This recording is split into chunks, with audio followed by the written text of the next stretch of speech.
Rashad 032. Oh yeah baby.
Hey guys, what's going on? SpireKid here, and today we are playing Dragon Quest XI's PS4 Pro Helma Part 20. How are all of you today? I'm doing pretty good. We'll start Dragon Quest in just a moment, but first, here are today's top stories from Reuters TV. You're watching Reuters TV. Here are your top stories. Mourners pay tribute and look for answers in the Colorado shooting. After two recent shootings, Pardon Biden me. is under pressure to act. We can ban assault weapons and high-capacity magazines. Hard-hit cafes reopen, but workers stay home. This is Reuters Pardon me, Now. let me restart it. You're watching Reuters TV. Here are your top stories. Mourners pay tribute and look for answers in the Colorado shooting. After two recent shootings, Biden is under pressure to act. We can ban assault weapons and high-capacity magazines. Hard-hit cafes reopen, but workers stay home. This is Reuters Now.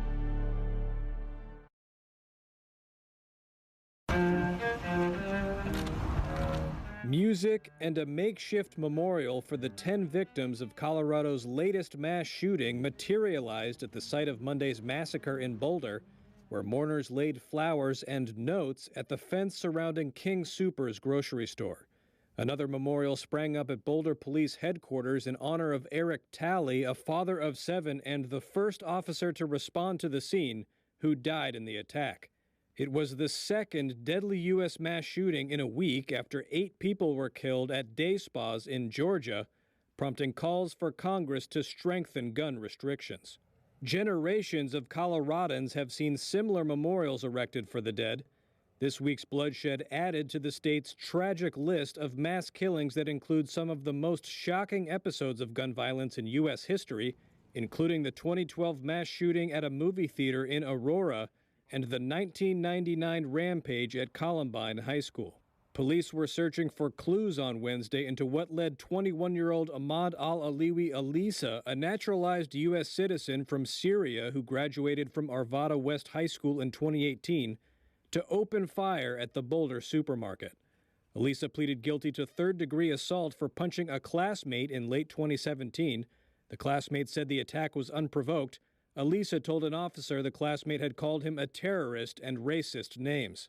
The suspect's 34-year-old brother described him as antisocial and paranoid in an interview with the Daily Beast. His sister-in-law told police that he had been playing with a firearm resembling a machine gun 2 days before the rampage, upsetting family members according to an arrest affidavit. Police have not yet publicly identified a motive for the killings. Alisa is scheduled to make his first court appearance on Thursday.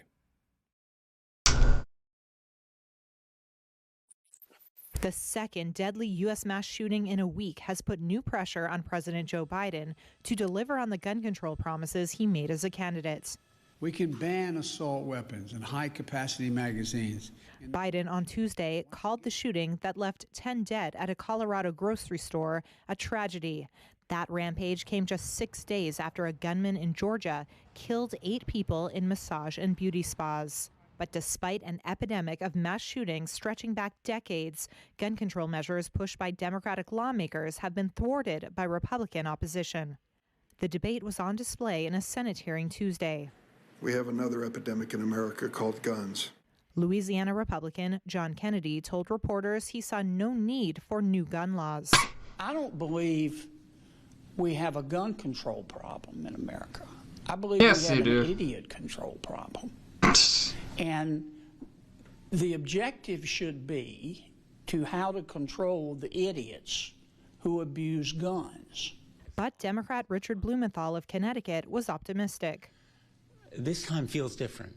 We have a president committed to ending gun violence, a majority in both houses of Congress, and most important, a growing grassroots movement led by a new generation. Earlier this month, the House of Representatives passed 2 bills that would broaden background checks for gun buyers. A small number of Republicans voted with Democrats to approve the measures. But the legislation faces an uncertain future in the Senate, where passage requires 60 votes, and Democrats hold just 50 seats in the chamber. nome del Padre, del Figlio e dello Spirito Santo. Pope Francis is ordering cardinals at the Vatican to take a 10% pay cut and reducing the salaries of other clergy in an effort aimed at saving jobs there. The coronavirus pandemic is hitting the Vatican's income hard, and the Pope has often insisted that he does not want to lay off anyone. A spokesman said lower lay employees would not be affected by the cuts, such as ushers, cleaners or firefighters. Cardinals who work at the Vatican and live there or in Rome are believed to get salaries of about 4,000 to 5,000 euros a month. Many live in large apartments at well below market rents. The pandemic has forced the Vatican museums, a traditional cash cow, to close for much of the last 15 months. And the Holy See, the central administrative body of the worldwide Catholic Church, may have to use 40 million euros in reserves for the second straight year. It expects a deficit of about 50 million euros this year. Programmed pay rises will also be suspended until March 2023.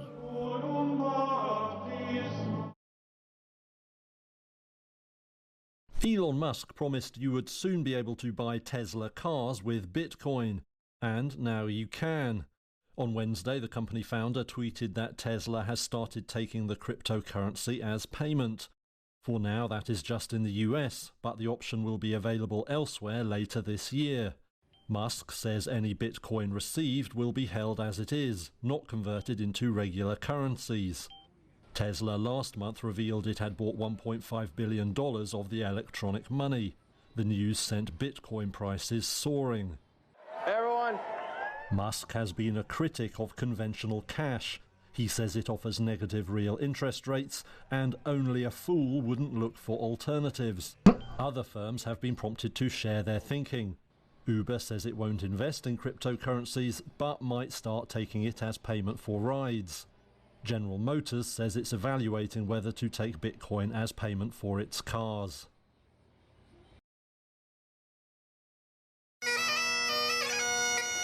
Bagpipes played outside Farley's Cafe in San Francisco as customers went inside to order their coffee drinks, the first time the cafe had allowed customers indoors in a year. Natalie, we have an oat flat white. Natalie. It's a happy note after a long struggle. Farley's Cafe is one of two spots owned by Chris and Amy Hilliard that shut down for the first 6 weeks of the health crisis. Probably a month into the pandemic, I definitely say our future was in doubt. We just didn't know what was going to happen. Reuters has been following the Hilliards since last March when they laid off their entire staff. They've won six-figure paycheck protection loans to keep their staff on salary and got support from donors such as Golden State Warriors point guard Steph Curry. Now, as COVID-19 infections drop sharply in the area and most of his staff get vaccinated, customers are coming back. But so far, it's more of a trickle than a wave. Here in San Francisco, we're in a neighborhood, so sales were about 60% of pre-pandemic levels. And then I'd say it's slowly been increasing a little bit each week as the case counts have started to drop.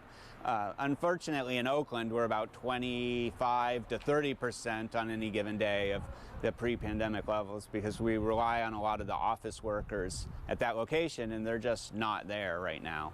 Cafes are open, but many are still working from home.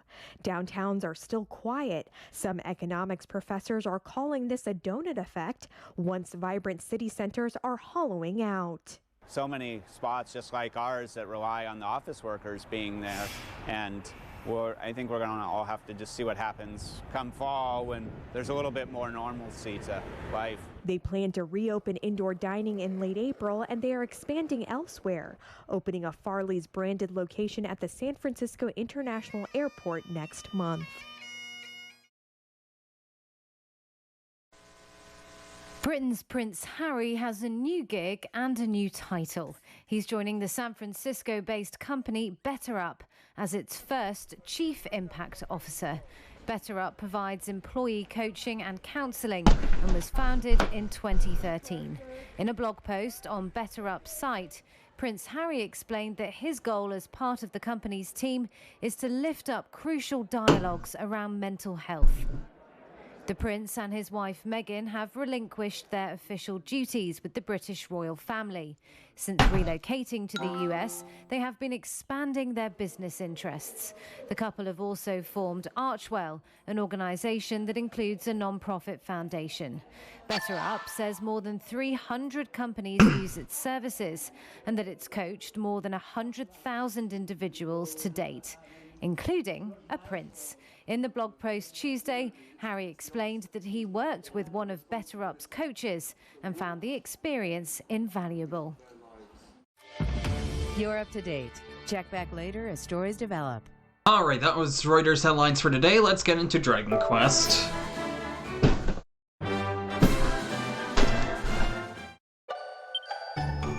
Here's what's happened so far. While looking for a way to Arborea on the quest to find his friends, Spire Kid hears a rumor that makes him think Jade might be in Octagonia. The city is now being ruled by the spectral sentinel Buka, who has transformed it into a giant casino. Once there, they find Jade as expected, but are shocked to learn that she has been turned into an evil version of herself by the city's awful overseer. After first fending off an attack from their former companion, the company are then confronted by Buka himself. He is soon dispatched, and his dastardly magics along with him, which means that all the humans he had turned into monsters are returned to their true forms, and Octagonia is freed from his foul clutches. Jade too is turned back into her normal self, but not without retaining a certain little something of her fiendish form. It seems she found Leori's harp on the course of her own adventures too, and with this in hand, the companions set off to continue their adventure. Yeah, right now we're just about to get to Sniffelheim.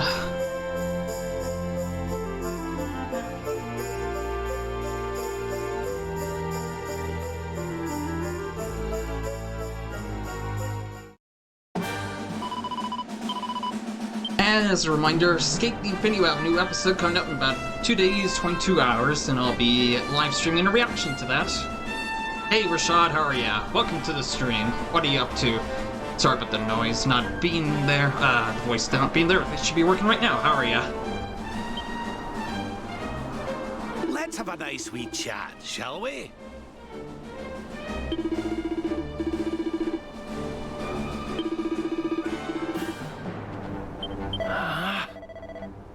Rashad 032. I'm good downloading news. Which to speak with. Nice. And you see that you bought Dragon Quest XI, eh? Did you just buy it? Rashad 032. Listen. Yeah. Nice, nice. Have you played it yet? Rashad 032. Just got it. So I'm guessing you haven't played it yet.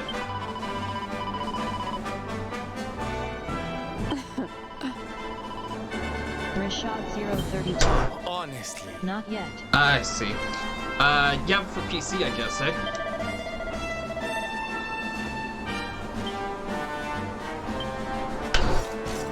Okay. Wonder if I should do some exploring around. Yeah. Okay, I see. I wonder if we should do some exploring around the world first, before heading up there. Because there might be some locations that need a key. Or do you want me to go to Sniffelheim first, because that's where we have to go first? Next, I mean.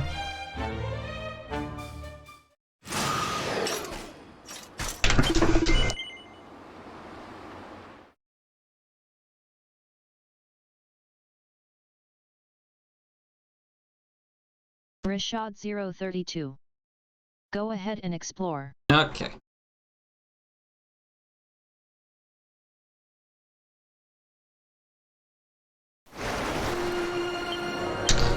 Alright, here.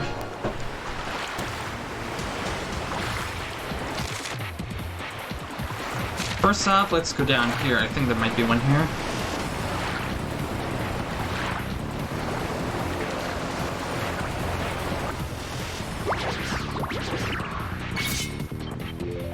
Alright, line up, Rashad.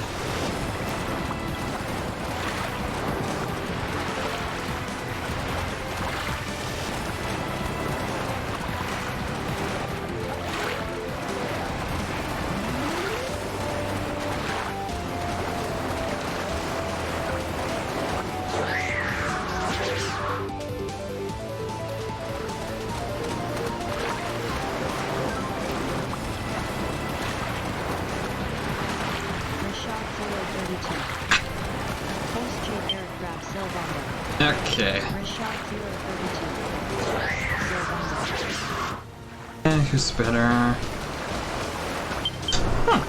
Jade's going to be the main tank, it looks like. Okay. All right.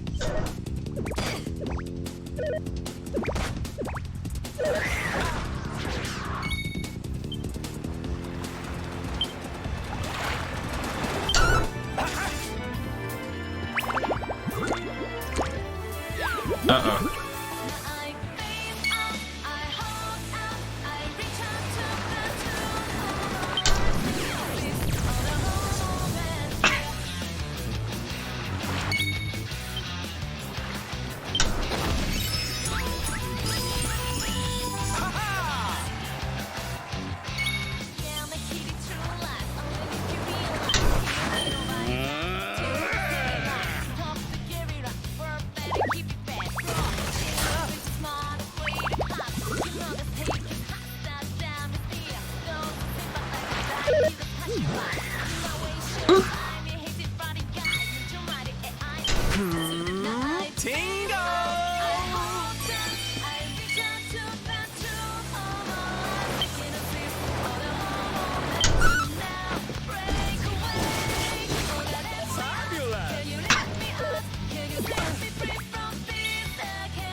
Rishad 032.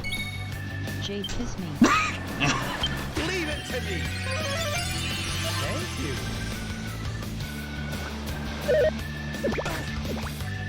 Hi, they're strong. Uh-oh.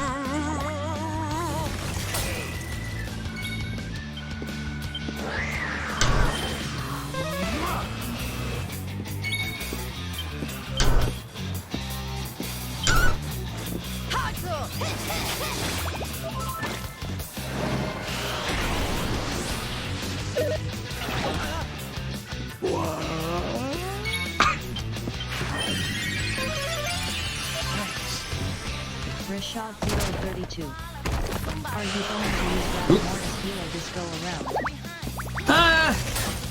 Savannah can also be a healer with his hustle dance. I would say... Oh shit.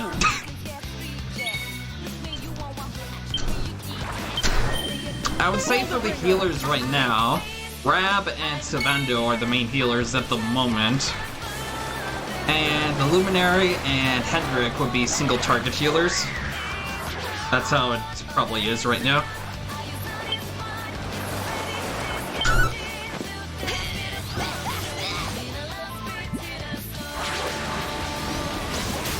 Oh shit.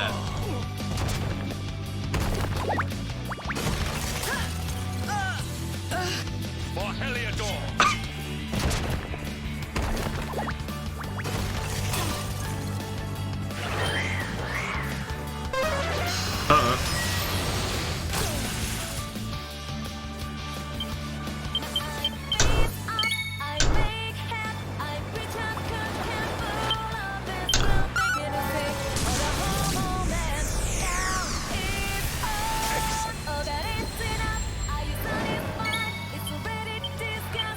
You must protect yourself.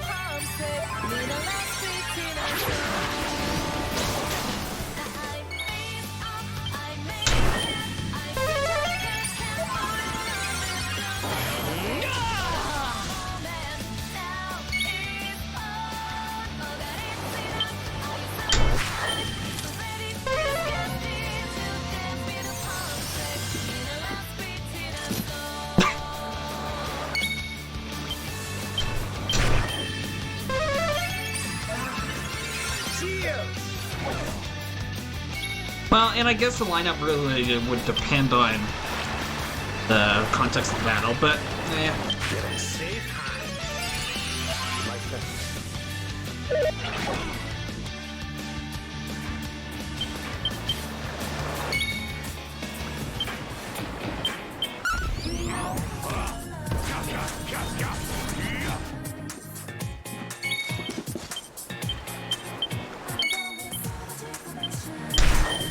Rishad 032.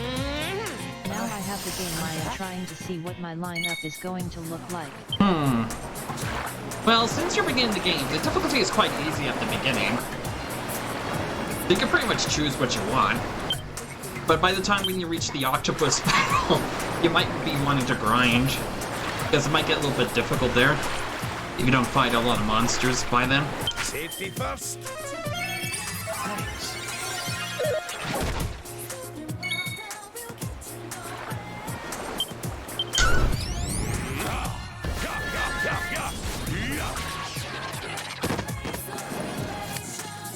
Victory is ours. Oh, okay. Eric leveled up. 032. New spell, Mountain Mover. I'm going to early grind like I do in Legend of Dragoon. Oh yeah? Are you just going to go for the easy difficulty?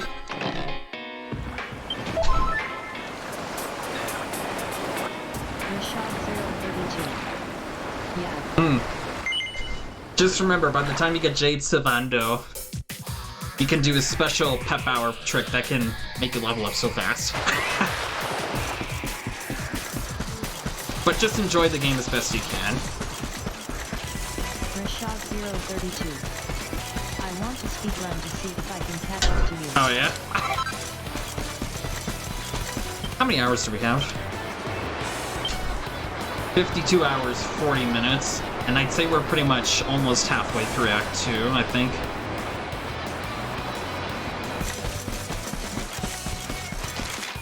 Rashad 032. Oh, I mean to ask, how are you doing? Oh! How am I doing? I'm doing pretty good.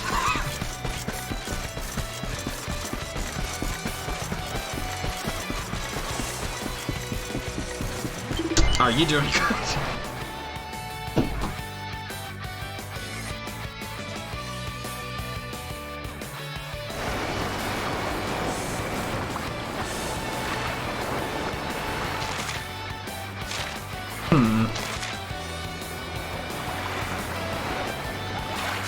Let's make our way to Honolulu. 032. I'm great, man. Just woke up and trying to get this new position at my job. Ah, does it give you more money? That's probably why. Uh-oh. Holy shit, I've never seen this one before. Okay, this can be a little bad, maybe. Oh yeah. You rang, honey? No.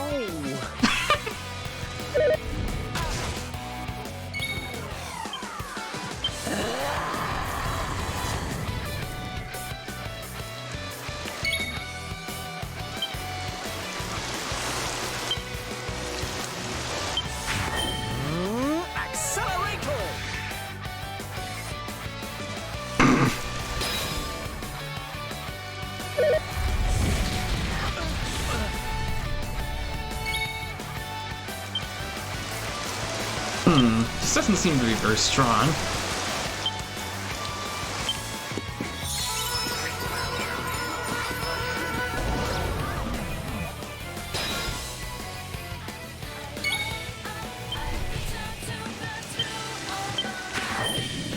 Mountain mover.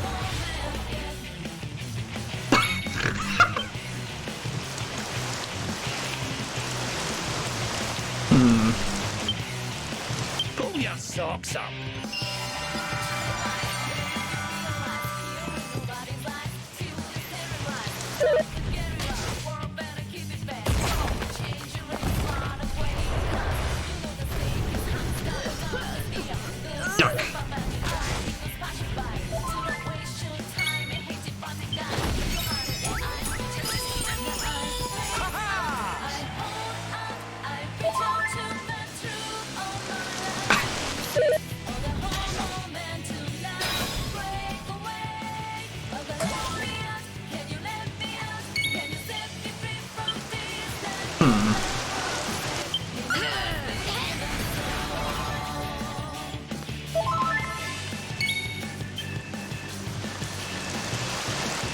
I almost feel bad about this.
mover. Are you all right, honey?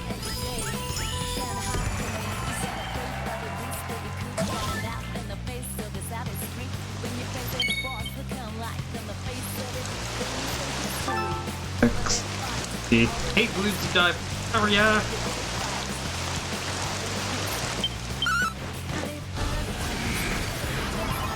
Ooh.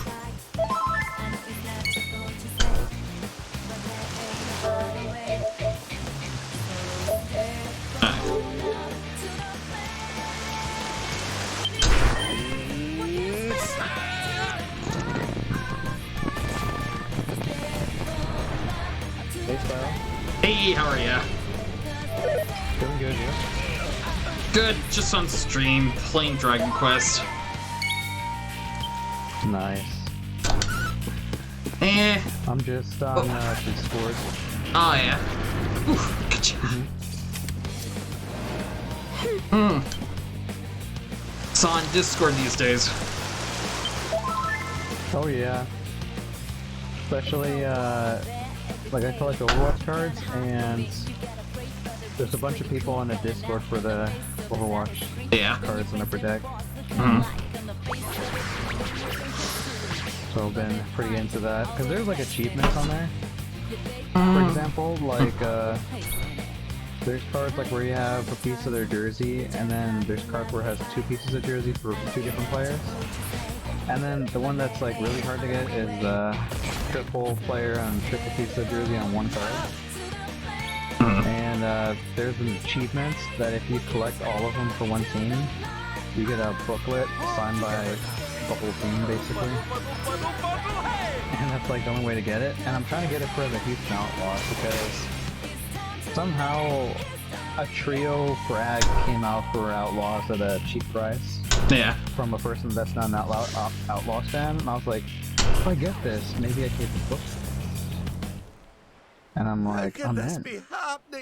I'm all in. I'm trying to get it right now.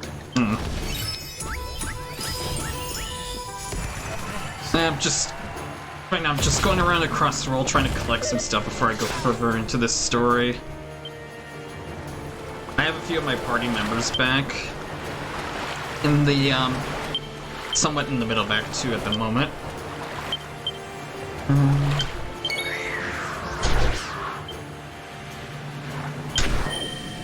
Mountain mover. You playing that on hell difficulty? Yeah, which is code for all difficulties included. It's actually quite not too bad. It's actually quite not too bad once you get used to it. No shopping, no armor, reduce experience from easy fights, enemies super strong, shy pox, super shy pox, and game over if protagonist perishes. I see. Yesterday I was doing some 5-stack, believe it or not. Oh. And it was a lot of fun. Yeah. 5-stack. Oh, you talking about Overwatch? Yeah. Oh!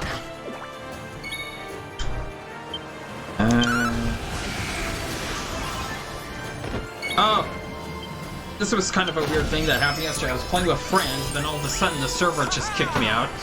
And I'm thinking that it did too. To the rest of them too. This is the end for you! Must have been a server-wide issue. Not bad at all.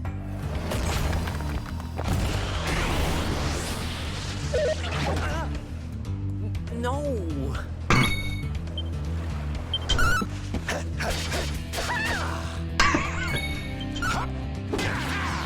Savanda with the 2 swords that lets you strike twice. Therefore, he could strike 4. It's such the funniest sound. He's like such a flamboyant ninja.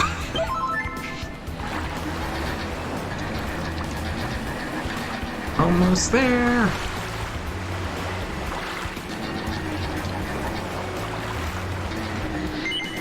There we go.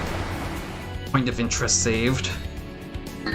Yeah, once you get into the next act, you have to go to the places all of the places again to get saved in your Zoom list. You're exploring the world once again, but it's all different and polluted.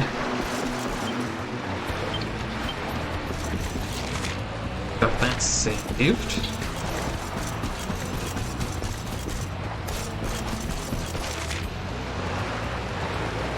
Interesting.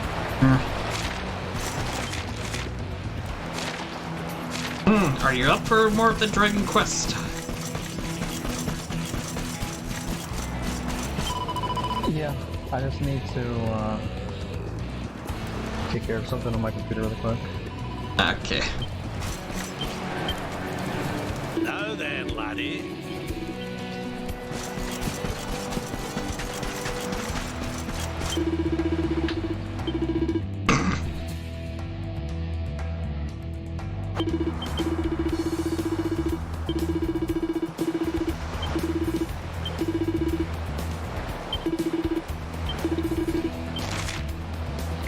Ooh, a pentarang.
Alright, got that chest. So you're probably wondering like how rare is like a single jersey card, right? It's like 1 out of 25 packs. A pack is $5. And then a pack with 2 people on it is about 80 packs. And then a pack with 3 people on it is about 280 packs. Yeah. So as you can tell, it's pretty damn expensive. And I'm just like, no, I don't want to spend that much. So I just try to find people that have the cards to trade or just buy from them. It's a whole lot cheaper. Even then, it's not guaranteed because if 20 people redeem it before you do, then there's none left. Yeah. So I'm like, I get that. Not because I like Outlaw, so I can get the booklet and then trade it to someone that likes Outlaw. If they have something I have, they don't want to trade, but I'm making a trade they can't use. Oh! Did you hear that Blizzard might not be making any Overwatch League MVP skins anymore? Why is that? Oh, there wasn't any explanation given. It was like a leaked information, but I presume it has to do with the Sinatra sexual assault controversy. That's stupid. He shouldn't ruin it for everybody in the future. Well, there was speculation on Reddit saying that Sinatra's not like the only one. There's been a lot of significantly more players than usual in championships or something like that have been undergoing controversy due to sexual assault allegations. So it's I think it's pretty much from a business standpoint because Blizzard probably doesn't want to be constantly undergoing these sorts of problems when they have their MVP skins associated with a player who may get into trouble like that, so... Yeah, that's purely speculative why, but... It's not confirmed, correct? Well, as far as I know, investigation's still ongoing, but Blizzard probably didn't want to... Skin thing. Oh. Well, I think on their website they said that this might be the last time that MVP skins come out. They said what? I think Blizzard said on their page that this would be the last time that MVP skins would come out. They said on their latest one for Fleta and Echo.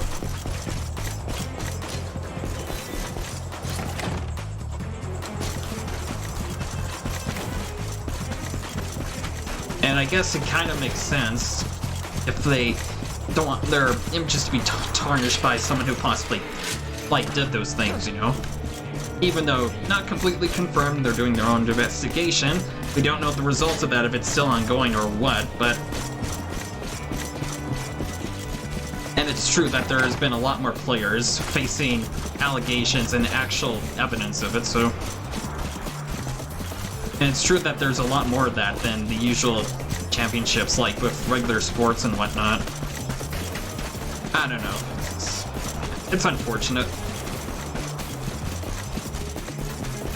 I guess those are going to be extremely rare in the future if you have those skins. Yeah. I mean, with Blizzard, they're doing, they're removing all references to the League and Sinatra on that skin. And they still have the refund thingy going on, so... So what happens if he is innocent? I would presume that they would put everything back. Oh guys, well sorry about Sinatra, we're doing MVP skins again. That is all. Yeah. Unfortunately, I think after, even if he's found to be innocent, they're probably not going to do it anymore. It just seems like that it's a little bit too much for them to keep on putting on skins that are associated with a player, then later on they might have committed murder or sexually assaulted or something like that, you know? And it just takes a lot of, and it really feels bad on the development team part to make a skin like that for someone who might have been confirmed or not confirmed to be doing very bad things, you know? Like, it's not worth the time and effort to do it. At least they're working on stuff that's not really, you know, associated by just one person. It's a whole collective team. So that's better, at least, I guess. But at least they'll still be doing those, what do you call it? What are those? The Atlantic and Pacific skins or something like that. Maybe they could just make a special skin to celebrate the Overwatch League and not directly tie it to a person. Maybe that's what they'll do.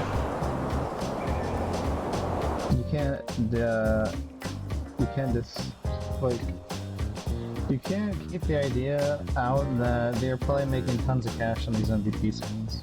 Oh yeah, of course.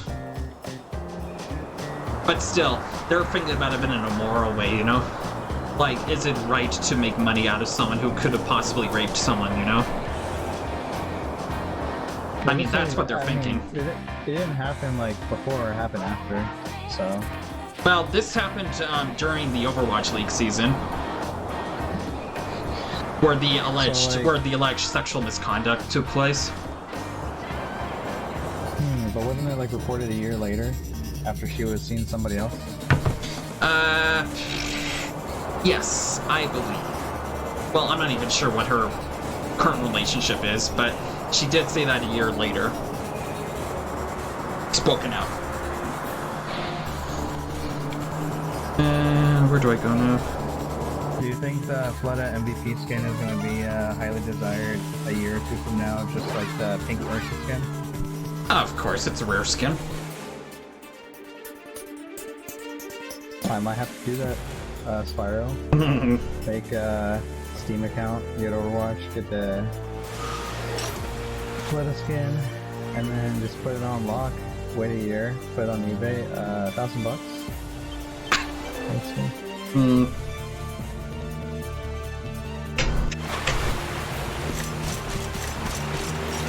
I have 5 of them, and then Spyro add it like watching, so it says watch within the last 24 hours. I wonder if that's even. I wonder if that's even legal. I don't know. What's legal? Selling the account. I don't know. Like, probably... I've seen it on eBay. Like, I've seen people, like, they make 5 accounts of the Mercy skin before it was sold out. Like, it's sold out right now. I don't know, like, today, but, like, a week ago I checked. And it was, like, I'm not even kidding, like, $500, $800, 4 sold out of, like, 8, something like that. Now they're all gone. Now it's like 1,000. It's crazy. I remember Blizzard banning accounts in South Korea that did a lot of account selling and win trading for higher SR or something like that. That's why I mention it. Yeah, I've seen a lot of incidents like that from South Korea. That's why I mention it.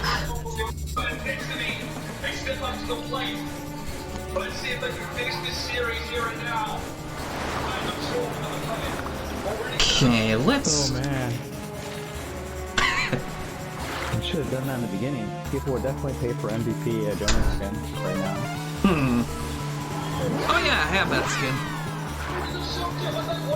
Fine, you can join later. It's available. I didn't know that, like, I don't know, a lot of people simp for Mercy, so she has like a, oh, I need that skin, the donation skin. She's I don't know if people are like, they're gonna be like that for Echo. Oh my god, Fleta! I don't think they're gonna be like that.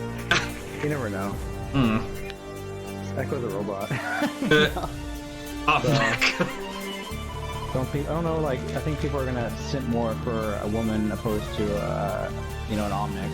But what do I know? Well, Mercy is popular. People are weird these days.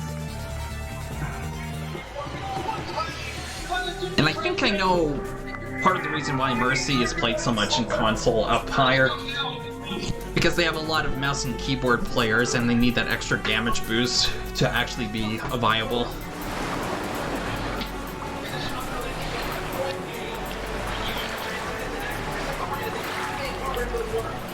Yeah, right now I have the shock against Titans about 2 years ago when they were doing the goats. Fun.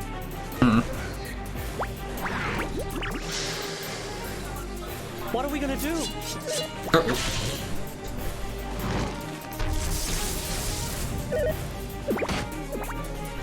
What's going on?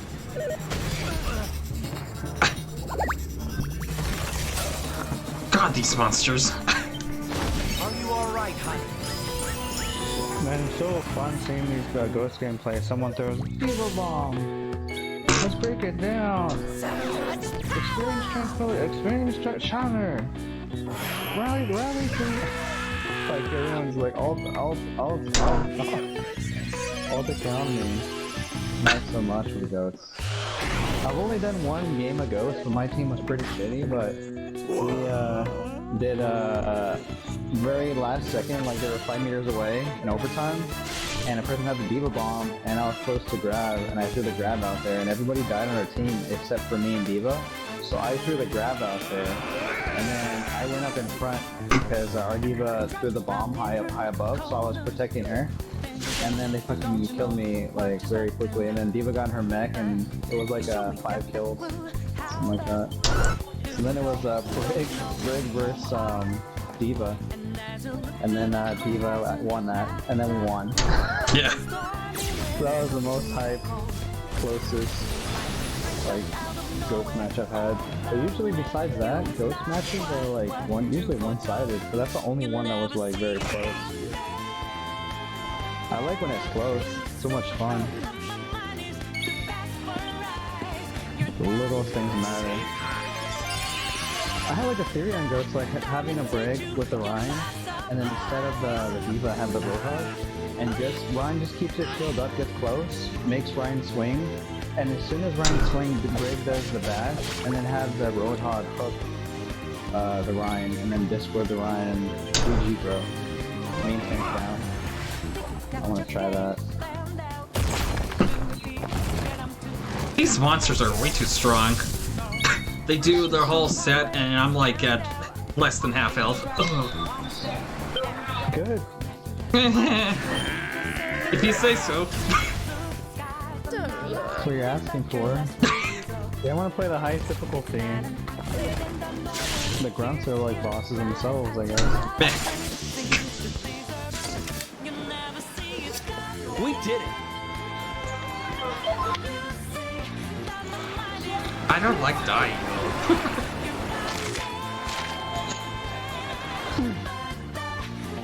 I see. Yeah, freaking, like, because of the pandemic, I've been collecting cards more. It's been a fun hobby. Started with Overwatch cards, and then you find some, MMA cards. Pretty fun. One of my friends is telling me to invest in Fortnite cards. Holy shit! I'm like, bro, man, I don't know. I don't play Fortnite, but I'm seeing people online. I really like Kiwi cards. This enemy just paralyzed 3 of my characters. Oh my god! Alright. Wait, what? Savannah goes, wait, what? That's funny. Yeah, when you're done with that, or your stream, which you do more, I want to see what happens. But what was it? Where did we leave off? We finished Lavando, and then Jade. And then Eric. Did we finish Jade? I don't think we did, right? Yeah, I think we did. What happened again? I don't remember. Oh no, I remember. She just was solo, and she was like, "I'll find you guys. I know you're out there." Not giving up. And then I think that was it. Okay, I'm gonna go to save point, and then we can start.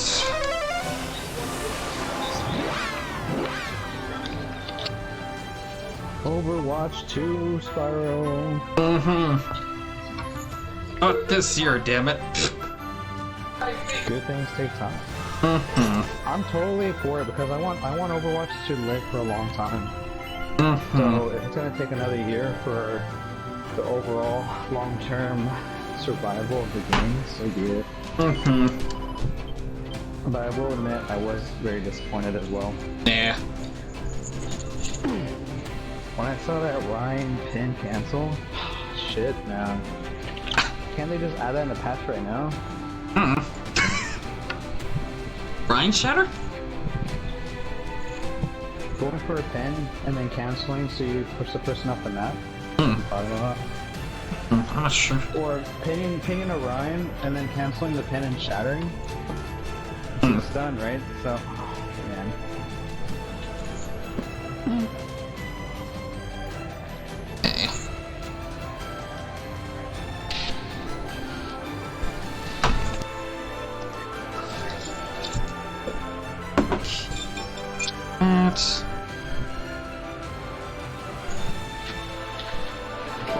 Okay, here we go. Alright, for those of you watching on Twitch or YouTube, we'll now be moving in off Hell Mode Part 20 to where I'm going to be playing with Blue Deep Dive on this. So, for those watching on YouTube, thank you for joining. I'm Spark, and I'll see you guys next time. And on Twitch, we'll be starting that right now.